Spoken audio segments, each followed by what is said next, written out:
Great, thank you. I was hoping the first speaker was going to arrive at the last minute and switch back to the original format, but I've got to bite the bullet.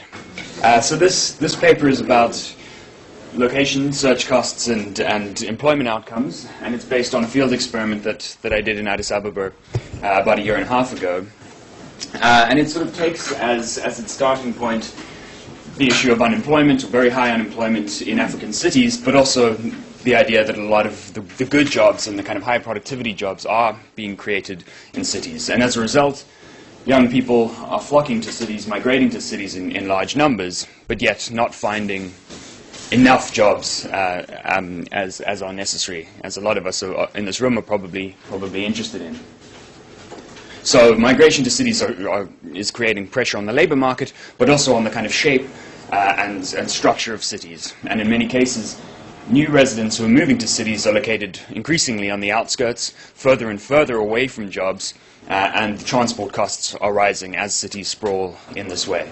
So this paper looks at whether these kinds of sprawls, this distance from jobs, is generating frictions in the labor market, which is having an impact on inequality in cities and access to employment, as well as efficiency and the way that the labor markets work.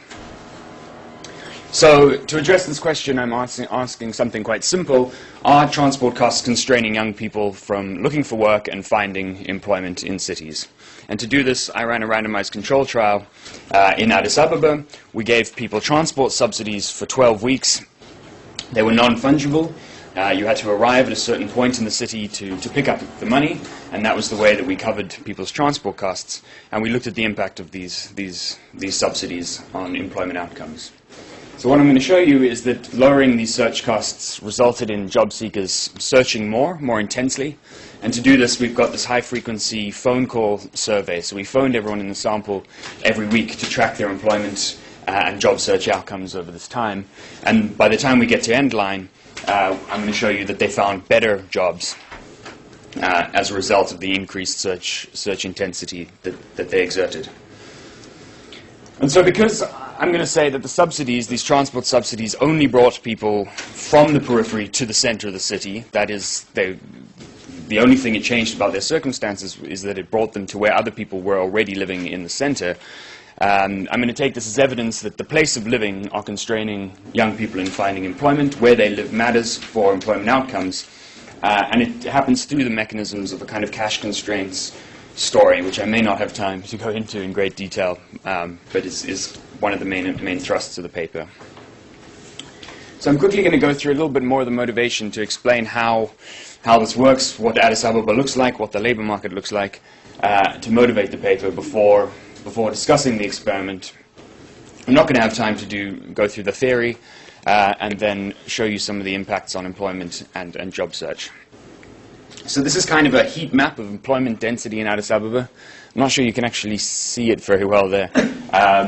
But the main point here is that there's a lot of density in the center of the city, but as the city's growing, there's sort of increasingly more settlement on the outskirts, and that ring there is sort of the median distance that people currently live from the city. But a lot of people are being displaced from the center as urban development is going on there. We've done a firm survey, and we can cluster or map the firms that are in our firm survey. These are the largest employers in the city. And they're mostly located in the CBD, right in the center of the city. There's sort of like an industrial corridor down to the south, where some of the manufacturing firms are clustered, but by and large, most jobs are right in the center of the city. And so you can kind of draw a heat map again of employment opportunities. The colors are really not doing this justice here. But the point here is that most of the good job opportunities, full stop, are right there in the middle of the city. And if you just restrict this map to really high productivity jobs, that is highly skilled and professional jobs, they're even more densely clustered in these central locations. And so people who are living further away from these have a long way to go to access them. Now, information about jobs is mediated through these centralized job boards in the center of the city. So vacancies are posted on flyers and various other newspapers and that sort of thing, which are found around these job boards. And to find any kind of formal employment in this setting, you have to travel to these job boards. People pay money to look at the job boards and to look at the newspapers. They rent them for small amounts of money. And so if you are looking for a job, this is where you need to go if you're going to find that. And the point of this paper is that getting there, getting to that information, and then continuing with applications, meeting employers, and doing interviews, that's an expensive process that is constraining young people. So this links into a literature that already tells us that cash constraints and a lack of ability to pay these sorts of investment costs in various outcomes have an impact on a number of things, including already in the unemployment insurance literature, job search. But in that setting, there's a situation where job search itself is not expensive. Just being unemployed is expensive. And so in my paper, it's a little bit different, where people actually have to pay monetary search costs to engage in finding employment. And in that way, the paper is probably most similar to the migration literature, which says that when there are high costs to mobility, or you have to pay to migrate, that constrains people from doing something that is profitable. So there's something analogous to that in this paper, although in this case the search decision is more high frequency than that. It's a more regular thing that you have to keep doing over and over again if you're going to find a job, not just once off. And so I'm going to show that people who are constrained by high search costs underinvest in job search in cities. This links into the idea that labor markets are supposed to create efficiency in big cities. They're supposed to create agglomeration effects and thicker labor markets where people can more easily find employment by being there. But this paper is going to argue that because of sprawl, because of the way in which cities are growing too big and people are dislocated from jobs, it may not be enough to move to a city to access a thicker labor market, because you may be located so far away from where the labor market actually functions that you continue to be shut out of that. So this could be having an actual effect on the efficiency of the labor market and the way that it generates jobs. But even if you don't believe that story, even if you believe that all these impacts of the job search subsidies are just displacing jobs from one person to the next, the people who are helped in my sample are taking jobs away from other people, I'm going to argue that this is about a story of inequality or access to opportunity. And so this kind of links into the spatial mismatch story, and I'm providing some evidence for that in a developing country context. That the barriers to search are leaving certain individuals, people who can't afford to live in the center of the city, who are located on the periphery, locked out of the labor market. Okay, so let me go through the experiment and sort of explain very briefly how we did this.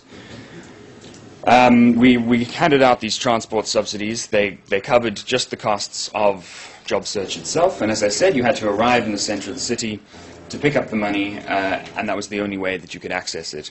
And so we kind of calibrated the amount of money that we gave out to people based on how far we knew they had to travel and how much it would cost them to get there and then to get back.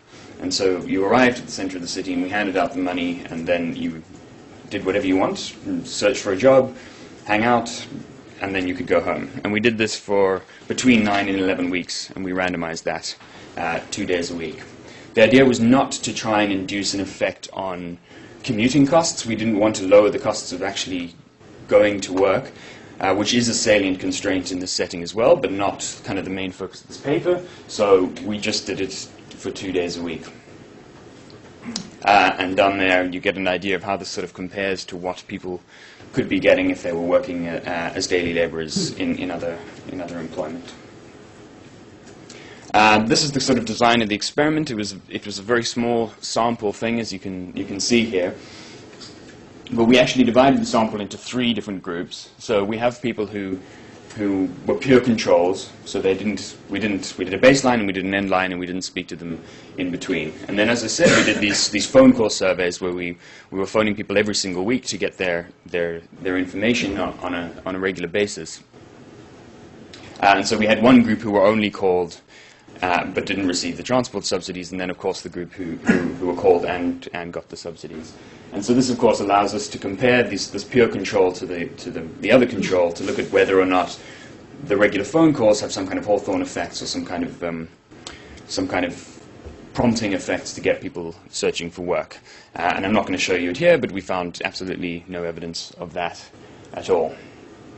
So we have a baseline and follow-up that's about 4 months apart, and in between we have these phone call surveys that are done the whole time.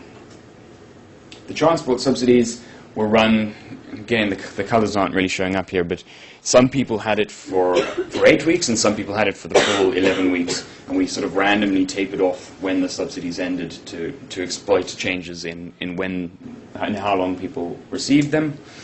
Not going to go into it in detail here.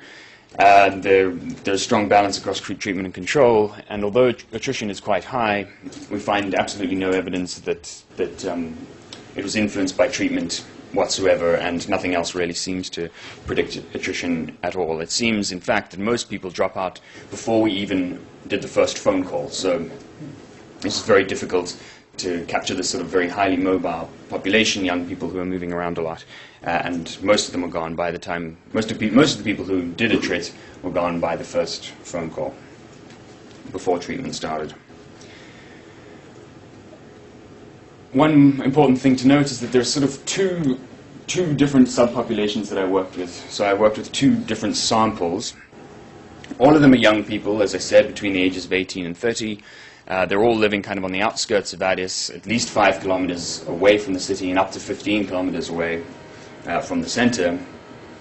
But the first group we kind of sampled by going door to door, finding them mostly in slum areas. Most of them were demotivated already. They weren't searching for work. And these are the kind of dissatisfied job seekers who've already given up, as it were. The second group are people that we actually found as active job seekers. So when we went to these job boards that I showed you earlier, we found people who were actively engaged in job search. So these were kind of the more motivated young people. These are the kind of people that we would imagine would be enrolled in any kind of active labor market policy in the city, the kind of people who would self-select into that. So the first group of people that we kind of want to induce back into the labor market, and the second are people who are already active but stand possibly to drop out or to become discouraged. And the aim there was to kind of keep them in the job market for as long as possible. So I'm going to call that second sample the board sample, which is kind of a crucial distinction. And there's not much different about them except maybe the kind of their initial conditions. As I said, some are more motivated than others. And secondly, this kind of board sample are the people who can get the good jobs, the kind of permanent white-collar jobs that most people in this setting want to get. So just very quickly, I'm going to just describe what this labor market looks like. The one thing to note is that labor market outcomes are extremely volatile, and this is something that we learned from the phone survey, and it was quite a revelation to us. We kind of imagine young people in Africa are kind of unemployed or not employed. They're either in the formal sector or not in the formal sector. We found people moving on a weekly basis between these different things, not even over a period of months. It was just in and out of work all the time, stopping searching, going back and forth between these things very, very regularly. And it was surprising just how frequent those changes actually were.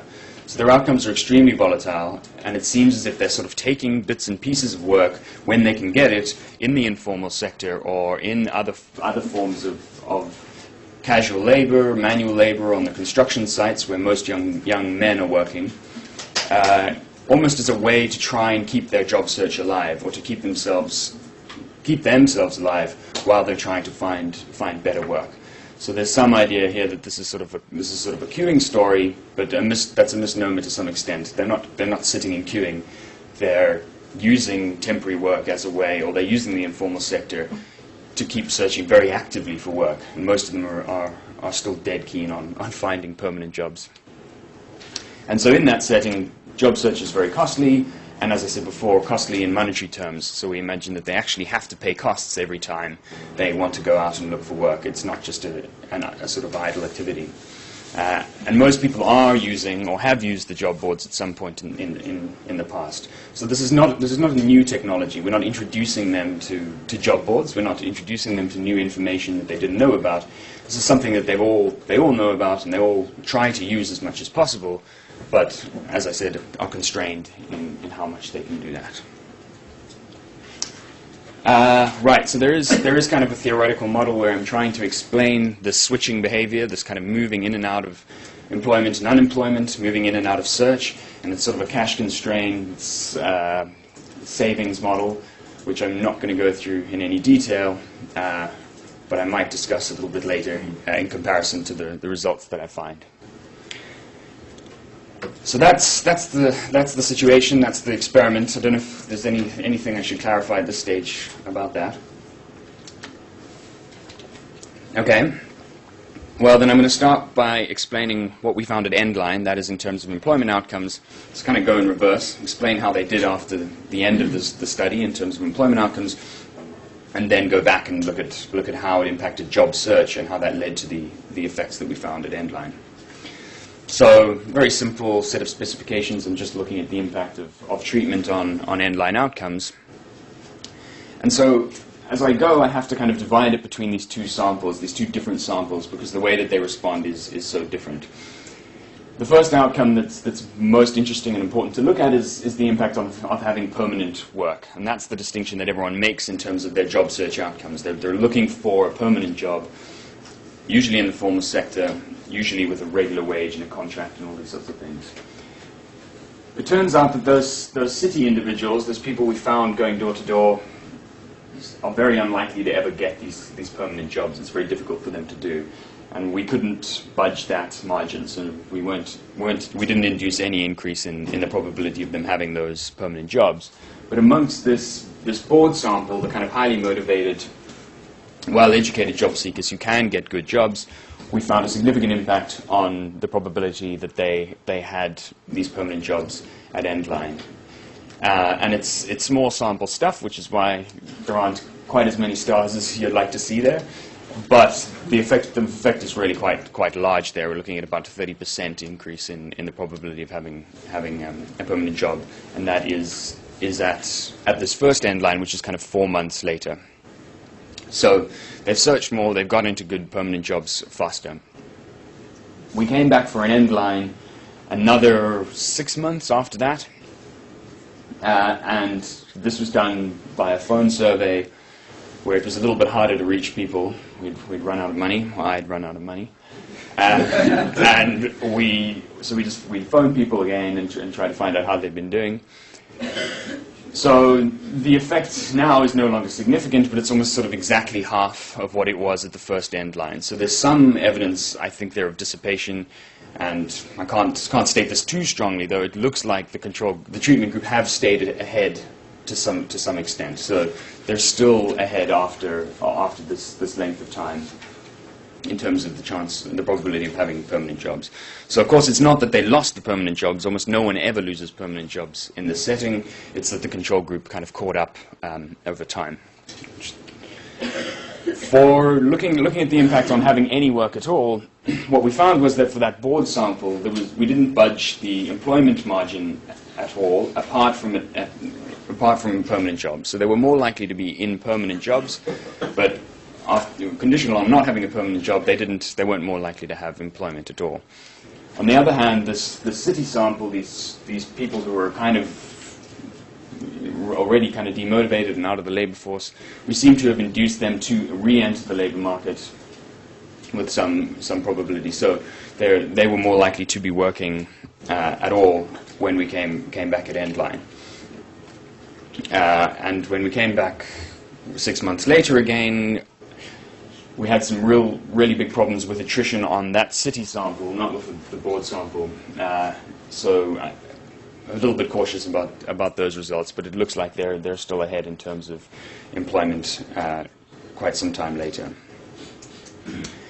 So up until then, I just restricted myself to looking at permanent jobs, which we had decided was the kind of important margin that we wanted to move from the beginning of the study.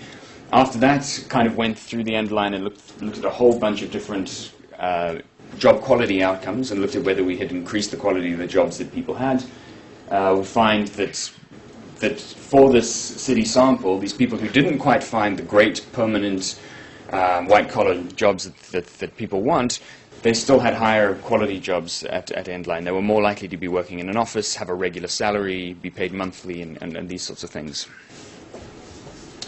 And if we kind of ranked employment outcomes by how much they paid, generally found a kind of shift to the right in the quality of employment in professions that people had.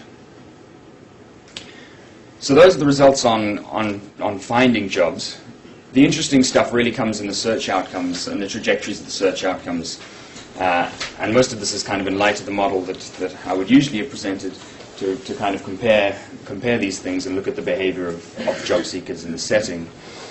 What we find is that people, especially in this board sample, the motivated people who started searching at the beginning, they quickly become discouraged. And in the model, this is a thing of running out of cash. So you're searching very actively, it's very expensive, you're running down your savings, you have very little sources of income.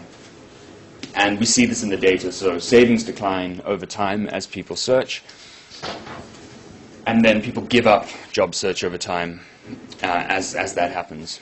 So the treatment prevents people from giving up job search. So as the control group rapidly give up, the treatment group are far less likely to give up, and they keep up their job search.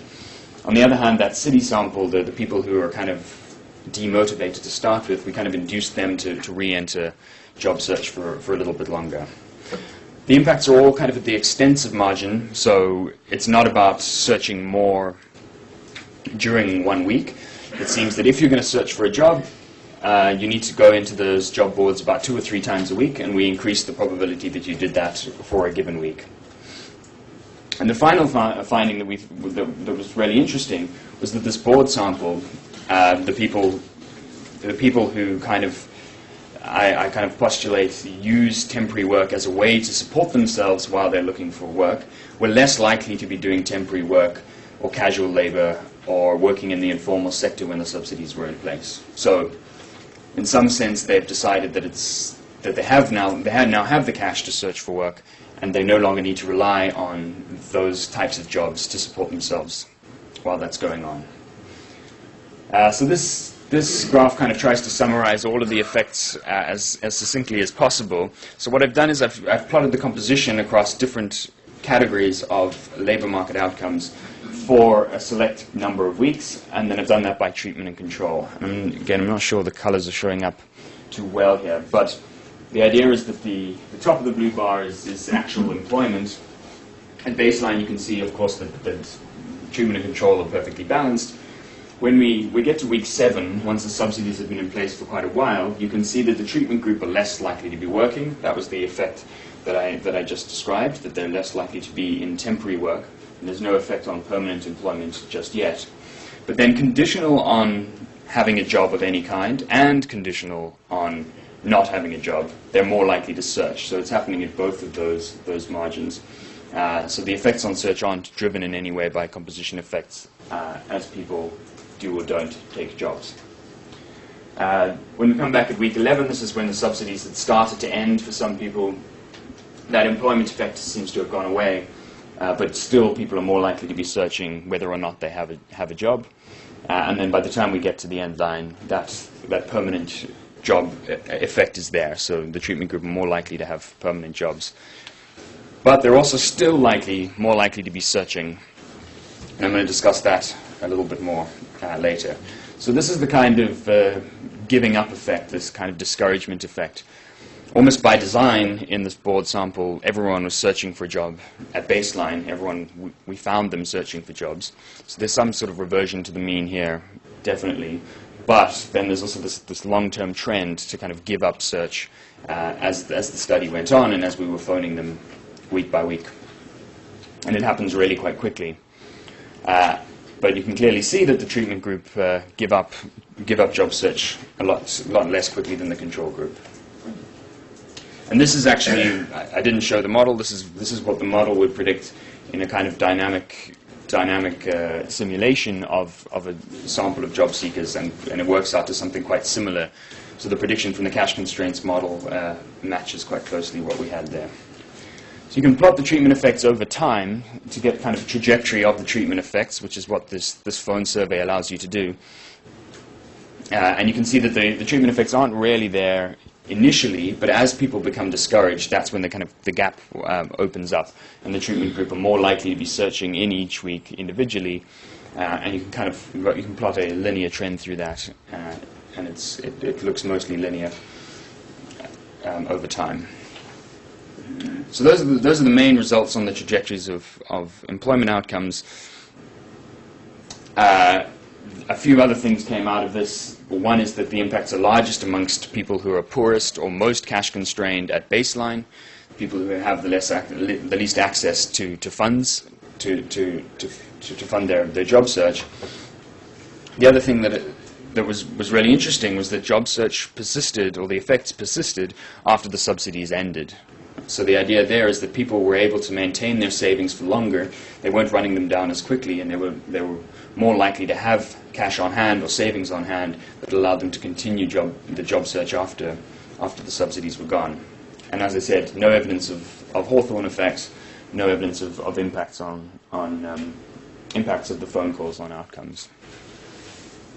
And I do a few things in the paper where I kind of try to look at the size of the impact relative to the rate, what I estimate to be the rate of return to search, and find that the effects are consistent with that rate of return to search.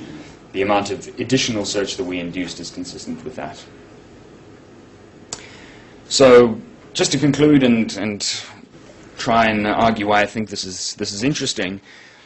Firstly, I think it shows us that reducing transport costs, keeping all else equal, leads to better employment outcomes. So this is something that is constraining young people and is creating frictions in labor markets. So the fact that job seekers have to spend so much money trying to access information about employment, and employers who are looking for workers have workers who are paying these high costs, is introducing frictions into the labor market. And so there's a role to try and reduce these frictions in the way that we design cities, in the way that transport infrastructure works, and the costs of transport in cities.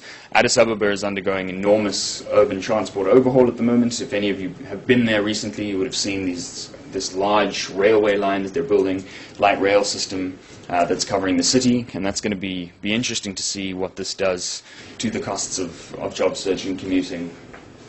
But at the same time, young people and families who've lived in the center of Addis for a long time have been displaced at an increasing rate. There's so much construction and development going on there, and people are often relocated to the outskirts of cities, to areas that are not that well serviced by transport or other urban services. And in light of these findings, I think that's worrying in terms of what it's doing to the structure of cities. The other thing that I think that the results point to is a need for some kind of labor policy. So the idea that cash constraints in this setting are locking certain young people out of jobs, or locking a lot of young people out of jobs, suggests that there may be some role for an urban safety net. This is something that the government in Ethiopia is discussing at the moment, and something to mimic their rural safety net is some kind of urban unemployment insurance, or some programs for youth to kind of keep them in the labor market, or keep them with cash on hand while they're looking for jobs. I'm not sure where I would stand on workfare programs in light of this. They are a way for young people to fund employment or earn money, and there are a lot of them going on. The government run a lot of workfare programs. But at the same time, I think I've argued that there's some kind of substitute between those sorts of temporary forms of employment or manual or casual labor, and it might actually be better just to allow young people to have the money that they need to fund their job search. So in light of that, we're doing a few things. We're running some new randomized trials of job search training, and then a whole lot of screening interventions that we're doing to try and improve the process of matching in the labor market, and look at whether or not that can improve employment outcomes in that setting. We're also trying to look at the impact of job fairs in Addis Ababa. where we're bringing firms and workers together directly to overcome these frictions. And so looking at the effect not just on employment outcomes of the job seekers, but actually on the hiring outcomes of firms, to see whether we can get at that productivity margin, whether or not we can actually get firms to hire a bit more by having access to better employees. And at the same time, I want to try and get at some of the other ways in which the place of living can influence outcomes of families and people in the labor market. And so we're trying to do an evaluation of the Ethiopian government's housing project, which is relocating a lot of people from the center to the outskirts, and that may be having similar kind of effects on access to employment. So I think I'm going to leave it there, and I don't know who my discussant is, but that's it. Thank you. Wonderful. Thank you, Sam. Great, terrific start for our day, and our discussant is Bryce.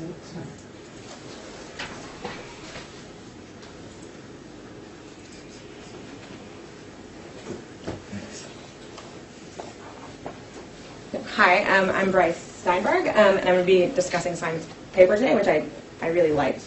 I'm going to skip the summary because you were all just here. What I like about this paper, I know everyone sort of says this when they discuss papers, but I think there's a lot to like about this paper. It's well identified, it's theory driven, and it's economically important, which means sort of we know something, we know what it is that we know, and that thing matters, which almost never happens, I think.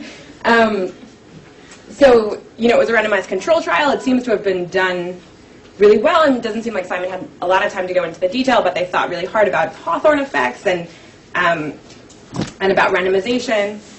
So it seems to have been carried out really well, so there shouldn't be any worries about the identification. He also embeds this model into a search model with liquidity constraints, which I think is a very nice way to kind of organize his results. And then again, I think we all can agree that this is really economically important. Labor economics thinks a huge amount about search costs and models of search and matching. And obviously we know that these unemployment rates, particularly in the informal sector, are extremely high in developing world cities.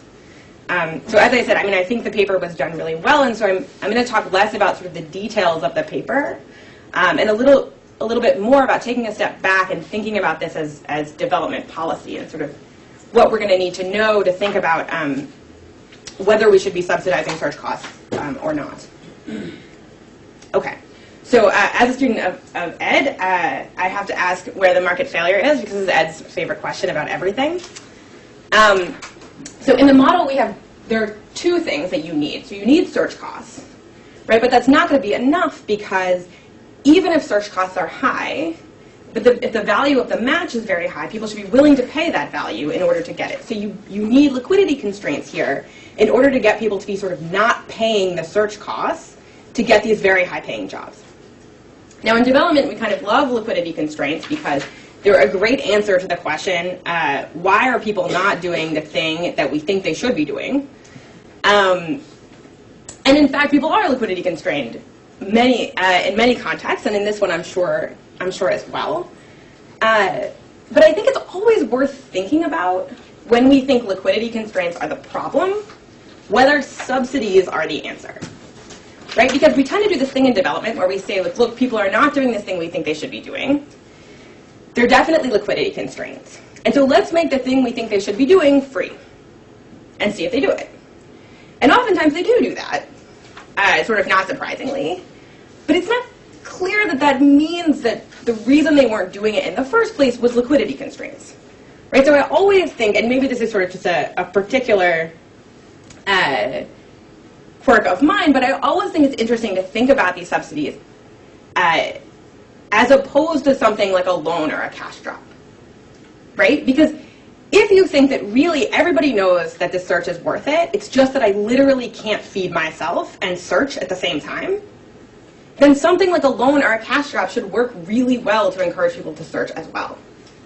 And so obviously, we can't go back and add an arm to this RCT, but I think in general it's worth thinking about whether loans or cash crops could do the same thing, and if not, why?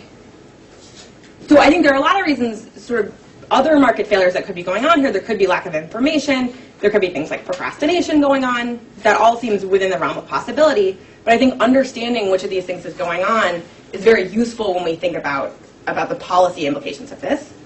And then there could be other explanations that aren't market failures, right? So maybe these jobs are really good, but the probability of getting one is so low that, in fact, in expected value, the search isn't worth it. So it's not clear whether that's going on in this context, but I think it's a possibility. And then things like high discount rates, maybe people's time is very valuable in other sorts of investments as well, and we should be encouraging those things. So as opposed to something that we can't go back and change, like another arm to the RCT, I think one thing that would be useful is just to think about, are these subsidies welfare improving for the recipients themselves? And so my sense is probably yes, but I don't remember seeing anything in the paper that kind of quantified this. And I think that would be very valuable to say, look, you know, the probability of getting a job increased by X percentage. Here was the money that we gave them. Here's sort of over a year or 5 years or 10 years, how much money they're going to make. And you can see that this is obviously a really good investment. Again, my sense is that these numbers would come out very much in favor of this policy. But I think those sorts of things are useful to think about. Again, when we're saying there's some kind of market failure here, people should be searching, but they're not. I think quantifying that is really, really useful generally. But then when we start thinking about development policy, the question gets a little bit murkier. So what we really want to know is not, are these subsidies valuable for the people who receive them, but are these subsidies valuable in general? And so what you need for that to be true is for there to be sort of better matches being created. You need not just people on one side of the market who need jobs, but you need jobs on the other side of the market who need people. And those two things aren't coming together, and the subsidies are helping them. So another way to put this is, imagine, I'm sure those of you who work in developing countries are very familiar with the sorts of jobs, often government jobs, or maybe jobs at international firms, where the wages are above market rate, or there are other sorts of benefits like permanency that seem to be subsidized, either through the government or for some other reason.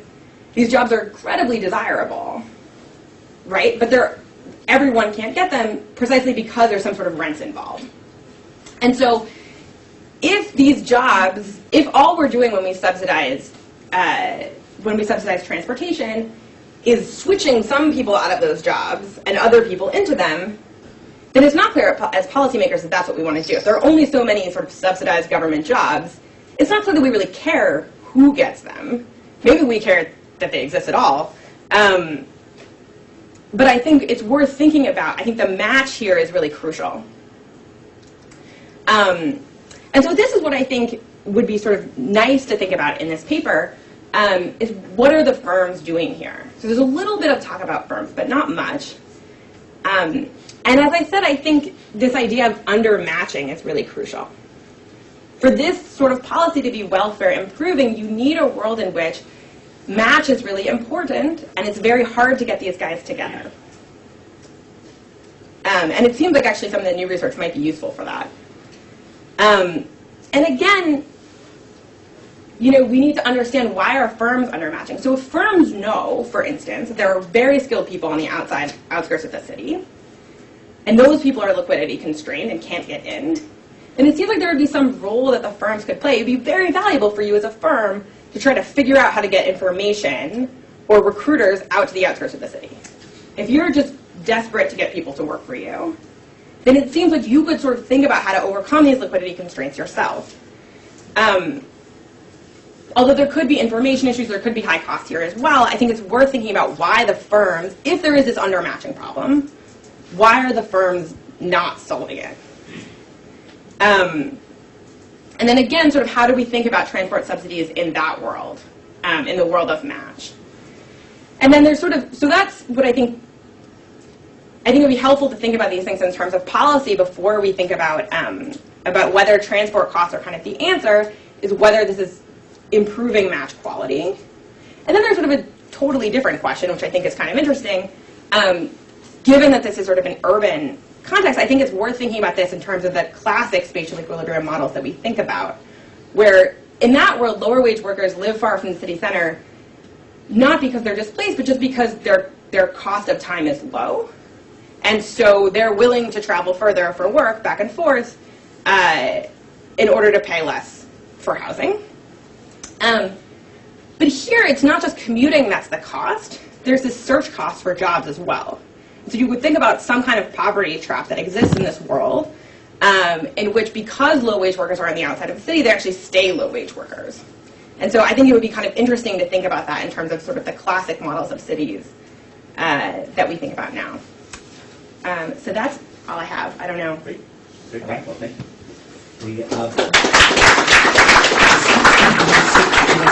The desk for a second. So we've got time for questions. Bryce, you can also stay up. I might want to tell you. That I have no much to add. Just we've got a mic over there, and yes, sir. D-E-N-D, Deng. Deng. Welcome. Thank you. You want me to start? No, no, you sit. Okay. Thank you very much for this wonderful presentation. I just want to look at this aspect of costs of commuting from the aspect of fiscal planning. Let's say, unlike in Western cities where central business districts are decentralized, jobs get closer to people. In the developing world, most of the central business districts are highly centralized, and therefore most of the jobs are concentrated at distance far away from where most of poor people might be residing. So could we look at it from the perspective of saying decentralization of central business districts to push jobs closer to people as a way of lowering costs of job search? Another aspect would be we think on how to improve the transport network as a way of bringing down costs of job search. Let's say in England, it would take much less, 10 times less to move from here to Manchester than maybe in South Sudan. To move from a place 60 kilometers away from Juba could be like 10 times as higher. So anybody in South Sudan living 60 kilometers away from Juba is less likely to get a job which is in Juba than someone who's living in Manchester that is further away from London because the cost of transport is less. So could it be some kind of physical planning aspect and element of transport network improvement as a way of bringing down the cost of job search rather than subsidies? Would it be a better option? That's how I was thinking. Great question. Simon, you feel ready to handle the full spatial equilibrium implications? It's the I think without a randomized control trial of the full city design. Maybe IGC is keen to fund that. Maybe, I don't know, should I try to come back on a whole lot of things all at once? Or You can yeah, so I think there is a lot of that happening in Addis. The government's trying to promote these new special economic zones, for instance, that are increasingly outside of the city.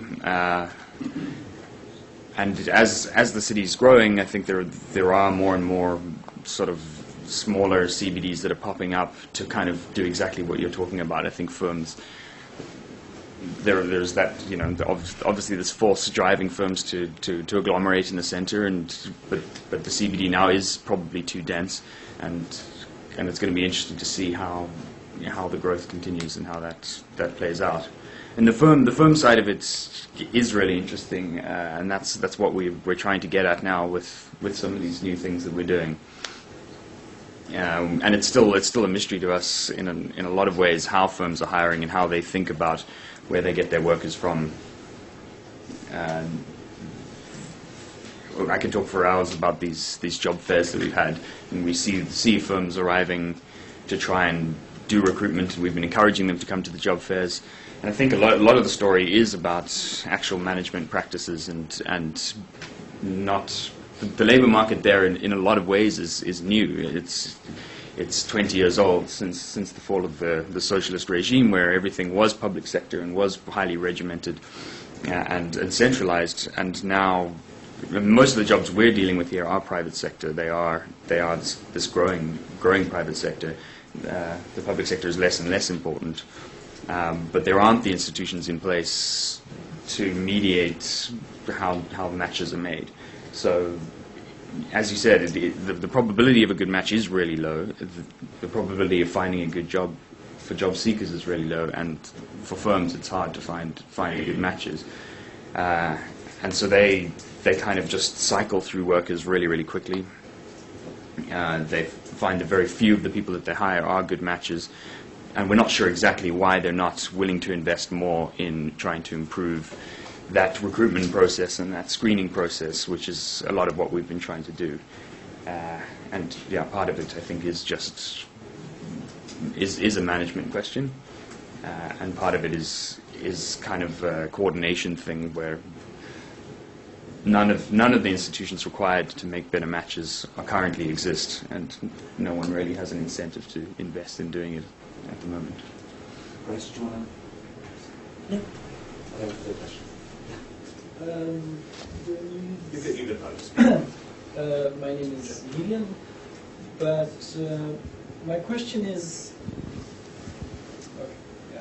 My name is Milian, and my question is, can you be sure that the kind of binding constraint is transport cost? I mean, after all, you're giving money, and also I think in one of the results you mentioned that in terms of these board notices that people kind of still you're talking about they wouldn't show up multiple times in a week, so that it's kind of limited how many times they would actually come and visit this notice board. So could you say that in certain instances it may just be, I mean, you of course also talk about search costs in general,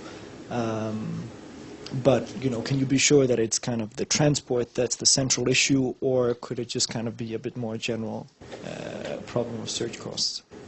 I think that, it's not, your statement isn't about finding constraints, it's that your intervention lowers the cost of transportation and fines, which, has both income and price effects, right, and has a significant effect of that, right? So it's not clear that it's here to answer the constraint question, right? Yeah, it's not a directly binding constraint in that people don't have enough money. It's just that repeatedly paying that transport cost is prohibitively high to do that regularly. And but otherwise, yes, transport costs are creating the search costs. So is the idea. Okay. So just thinking this from policy point of view, wouldn't it be much cheaper, just to make information decentralized? Of course, transportation and urban transport is, very important in itself. But then, thinking you are our city, and then this policy, from the policy point of view, it would be much more cheaper just to have let's say instead of that one central job information center, have it at the 5 or 6 different centers, and the information would be much cheaper to give, and then it probably have same or maybe even much more, Right. So I think anything that would reduce the costs of getting information would work, and I think that's a conclusion of the study, that making information more freely and cheaper for job seekers would help. Why that hasn't happened already is a little bit of a mystery. I mean, the one thing is that there aren't really that many different centers. There is one center or one CBD where these job boards are located, and then to cover the rest of the city would actually require quite a lot of different job boards, as it were. You'd have to spread that all around. And in terms of why that hasn't happened, I don't think it's profitable for one individual to invest in that infrastructure at this stage, or to invest in any kind of other infrastructure that would improve that. So there is a really high-end employment agency, or kind of a recruitment agency, that tries to help firms to make better matches, and we've tried to work with them before, and whenever we got quotes from them, it would be sort of $2,000 a head to do some kind of matching thing. So that's the only margin that they were interested in, and when we tried to convince them to try and do a kind of more mass scale thing where we improved matching and did some screening with job seekers for the lower end of the market. They weren't interested at all. They just said, there's no way we're going to make any money out of that. So I think it does require public intervention or something to try and improve the public institutions that moderate the labor market, and that may be investing in these kind of job boards or job centers or whatever it is that are more accessible to people. Okay, thank you very much. It's rather a comment than a question, something for inspiration when it's about recommending interventions for public policies in Ethiopia. First of all, while I would agree and totally agree that transport and links to the to the centers of the city are crucial not only for job seekers but also for creating access to the markets, also for the informal sector. So that's a rather general, I think, helpful investigation into the role of public transport. And as you were alluding to, the public transport system is currently being established, so that might change a lot. On the last comment on why does it make a difference now for job seekers, I am still not clear to why the bulletin boards make a difference and why are they going there. I mean, it's a classical question on the social network theory based from Kranewetter, doing exactly the same at ferry points, asking unemployment travelers why are they going to these points, and this was not because of getting the information by I think, official announcement. It was rather getting in touch with other job seekers, and this is now the decentralization question. There are other forms to provide that information, to provide the online or to create a community among them that might be worthwhile to explore. When we're jumping to public policies, you're referring to, I mean, the labor market is not a single entity. I mean, and in particular in Addis Ababa, particularly this group can be found in the informal sectors. These are the traditional street traders. These are the hawkers in the city. You're alluding to that this is just a temporary work and a temporary, let's say, a bridge to wait for permanent jobs. The government of Ethiopia has invested a lot of money into small and medium enterprises, and we're looking into ways on how to improve and formalize these street hawkers. So it would be nice to see whether this is not only a bridge, so this is also something permanently. And I was wondering, if we would think of it's not the city center, it's rather the informal sector, which is attractive to them, and they're decentralized. So to what extent can we inform and strengthen the public policies that are in place in Ethiopia to this market segment? Okay, so in reverse order, I guess the informal sector question, I would say that as it currently stands, those kinds of small enterprises are a temporary thing. They are considered a stepping stone and are not things that young people are aspiring to in terms of where they would like to be. If you ask most young people in Addis Ababa what they would like to be doing in 10 years' time, 90% of them are going to say they're going to be running their own big business and it's going to be successful and they're going to employ a lot of people. So they do want to work in the informal sector. They do want self-employment. They don't want to be selling tissues on the side of the street, though, and there are a whole lot of questions about why they feel they can't grow businesses. And so, yes, it's not necessarily that the informal sector is only a stepping stone, but the people in my sample were using those jobs to make bits and pieces of money because they didn't see a way to grow them any larger. In terms of the networks, that's absolutely true, and I think it kind of feeds into the story, though. Most people do find jobs through networks in this setting, whether it's friends passing on information about vacancies that they've seen at the job boards, or direct referrals, or whatever it is. And of course, that's partly a response to the fact that it's so hard to make a good match in this market, so firms have to resort to using their networks as a second best response. But for a lot of the young people in our sample, firstly, because of where they live, there's sort of a neighborhood effect there, so they have less access to good good people who have good jobs, they're less likely to get these referrals. They're less likely to know people who are traveling to the center a lot or getting access to information about jobs. And that's something they all express. If you talk to them, they feel that they're being locked out of the labor market because of their lack of social networks. They think it's almost sort of a conspiracy theory that all jobs are moderated through who you know and the politics, and whether you're in the Kabela house and you have ties to politicians, and they're all kind of angry about that. And for them, the only way for them to enter the labor market is to just increase the number of applications they do, improve their CVs, go through the official channels, because they don't have those networks. So that those networks in some ways can reinforce the inequality that I'm talking about here. Nice. Any last words? No. So join me in